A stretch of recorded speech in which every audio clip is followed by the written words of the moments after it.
नमस्कार दोस्तों, आप सभी को परिवार सहित नव वर्ष की हार्दिक शुभकामनाएं। तो फ्रेंड्स, आज की इस वीडियो में हम डिस्कस करेंगे जनरल अवेयरनेस और जीके के कुछ important questions Himachal Pradesh police constable written exam के पॉइंट ऑफ व्यू से। ये काफ़ी इंपॉर्टेंट क्वेश्चन रहने वाले हैं। इसमें थोड़े हिमाचल जीके के क्वेश्चन हैं और थोड़े इंडिया जीके लेवल के। तो फ्रेंड्स, वीडियो को शुरू करने से पहले अगर आप चैनल पे नए हो तो चैनल को सब्सक्राइब कर दें। तो पहला प्रश्न है कि हिमाचल प्रदेश में प्रथम पुलिस पदक विजेता कौन थे? तो ये थे आपके गंगवीर सिंह। ये काफ़ी इंपॉर्टेंट क्वेश्चन है। हिमाचल प्रदेश आपके पुलिस कांस्टेबल में ये एग्जाम में ये पूछ सकते हैं कि हिमाचल प्रदेश के प्रथम पुलिस पदक विजेता कौन थे? तो ये थे आपके गंगवीर सिंह। अगला प्रश्न है, हिमाचल प्रदेश अनिवार्य शिक्षा अधिनियम कब लागू हुआ? तो ये लागू हुआ था आपका 1953 में। काफी इंपॉर्टेंट क्वेश्चन है। Himachal Pradesh compulsory education act कब लागू हुआ था? ये हुआ था 1953 में। नेक्स्ट जो क्वेश्चन है वो है आपका, कौरवों और पांडवों के गुरु द्रोणाचार्य का संबंध किस स्थान से है? तो ये आपका गगरेट ऊना से है। ये जो कौरवों और पांडवों के गुरु द्रोणाचार्य थे उनका संबंध गगरेट ऊना से है। अगला प्रश्न है, धर्मगुरु दलाई लामा जो थे वो आए थे धर्मशाला कब आए थे? ये आपसे पूछ सकते हैं। तो ये आए थे 1959 में आए थे ये। और उन्हें 1989 में नोबेल शांति पुरस्कार प्रदान किया गया था।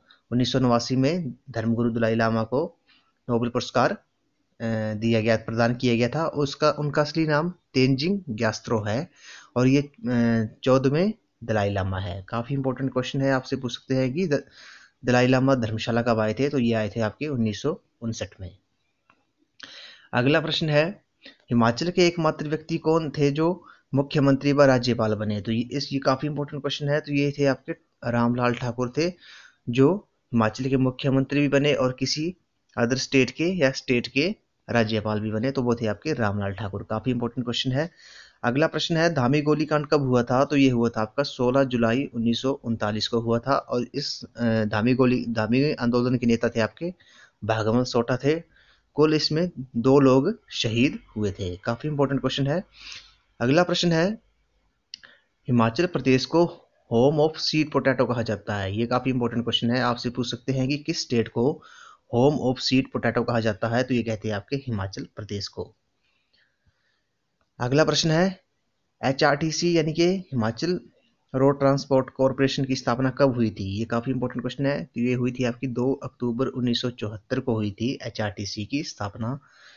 अगला प्रश्न है, विश्व का सबसे ऊंचाई पर स्थित गांव कौन सा है? तो यह है आपका कोमिक है। इससे पहले जो गांव था वो था आपका किब्बर था। तो आपने कंफ्यूज नहीं होना है।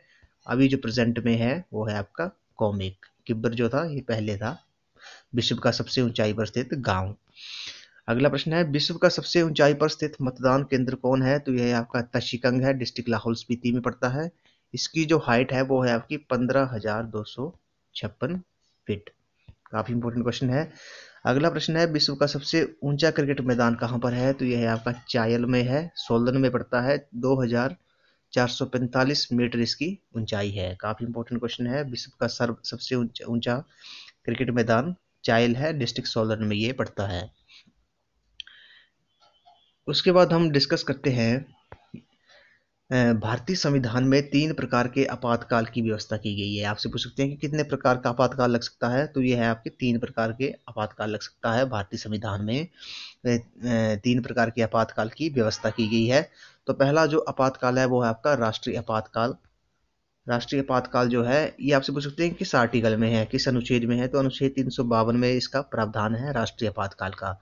अगला इंपॉर्टेंट है, आपसे पूछ सकते हैं राष्ट्रपति शासन किस अनुच्छेद में निहित है? तो ये है आपका अनुच्छेद 356 में है ये। और अगला जो है वित्तीय आपातकाल, ये है आपका अनुच्छेद 360 में। भारत में कभी भी अभी तक वित्तीय आपातकाल नहीं लगा है। ये काफी इंपॉर्टेंट क्वेश्चन है। राष्ट्रपति शासन लगता है आपका 356 में, वित्तीय आपातकाल 360 में और राष्ट्रीय आपातकाल 352 में। उसके बाद फ्रेंड्स डिस्कस करते हैं हम राज्यसभा के बारे में कुछ इंपॉर्टेंट पॉइंट्स। राज्यसभा संसद का उच्च सदन है। तो ये काफी इंपॉर्टेंट है। आपसे पूछ सकते हैं उच्च सदन कौन सा है? तो ये आपका राज्यसभा। संविधान के अनुच्छेद 80 के अनुसार राज्यसभा के सदस्यों की अधिकतम संख्या कितनी हो सकती है? 250 हो सकती है, 250 हो सकती है अधिकतम संख्या। परंतु वर्तमान में ये 245 है। अभी प्रेजेंट में 245 संख्या है इसमें। तो उसके बाद है 12 सदस्य राष्ट्रपति द्वारा मनोनीत किए जाते हैं। तो आपसे पूछ सकते हैं कि राज्यसभा में राष्ट्रपति कितने सदस्य मनोनीत कर सकता है, तो ये है आपका 12। ये काफ़ी इंपॉर्टेंट क्वेश्चन है। उसके बाद कुछ इम्पोर्टेंट टॉपिक इम्पोर्टेंट लोकसभा के बारे में पॉइंट डिस्कस करते हैं। संघीय संसद का निम्न तथा लोकप्रिय सदन है, तो ये है आपका निम्न तथा लोकप्रिय सदन कौन सा होता है, ये होता है आपका लोकसभा।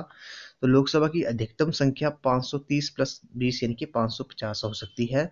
वर्तमान में इसकी व्यवहारिक सदस्य संख्या 543 है। काफ़ी ये इम्पोर्टेंट है। टोटल कितनी संख्या हो सकती है, 550 अधिकतम हो सकती है। ये निम्न तथा लोकप्रिय सदन है। अगला पॉइंट है 84वें संविधान संशोधन अधिनियम 2001 के अनुसार लोकसभा एवं विधानसभाओं की सीटों की संख्या में वर्ष 2026 तक कोई परिवर्तन नहीं किया जाएगा। 84वां संशोधन हुआ था संविधान में 2001 में। इसमें बोला गया है कि लोकसभा और विधानसभा की जो सीटें हैं उसमें 2026 तक कोई परिवर्तन नहीं होगा। यानी कि जैसे हम हिमाचल की 68 सीटें हैं विधानसभा की और लोकसभा की 4 सीटें हैं, तो 2026 तक उनमें कोई परिवर्तन नहीं होगा। यानी कि सीटें नहीं बढ़ेंगी और नहीं घटेंगी, 2026 तक वही रहेंगी, कोई परिवर्तन नहीं होगा। उसके बाद है लोकसभा में राज्यों के प्रतिनिधित्व राज्यों के विभिन्न निर्वाचन क्षेत्रों के लोगों द्वारा प्रत्यक्ष रूप से निर्वाचित होते हैं।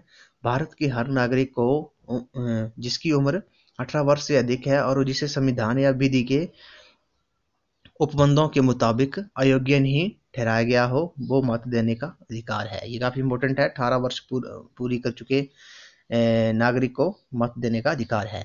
अगला ये इंपॉर्टेंट पॉइंट है 61वें संविधान संशोधन अधिनियम 1988 के द्वारा मत देने की आयु को सीमा को 21 वर्ष से घटाकर 18 वर्ष की गई थी। ये काफ़ी इंपॉर्टेंट है। पहले जो मत देने की आयु थी वो थी आपकी 21 वर्ष, लेकिन 61वें संविधान संशोधन अधिनियम 1988 द्वारा मत देने की आयु को 21 वर्ष से घटाकर 18 वर्ष किया गया था। ये काफ़ी इंपॉर्टेंट क्वेश्चन है कि आपसे पूछ सकते हैं एग्जाम में कि किस वर्ष से घटाकर 18 वर्ष मत देने की आयु किस संविधान संशोधन अधिनियम में हुई थी, तो ये हुई आपकी 61वें संशोधन में। तो फ्रेंड्स आज की वीडियो में बस इतना ही। आई होप आपको वीडियो पसंद आई होगी, तो वीडियो को लाइक शेयर एंड सब्सक्राइब कर दें। Thank you friends.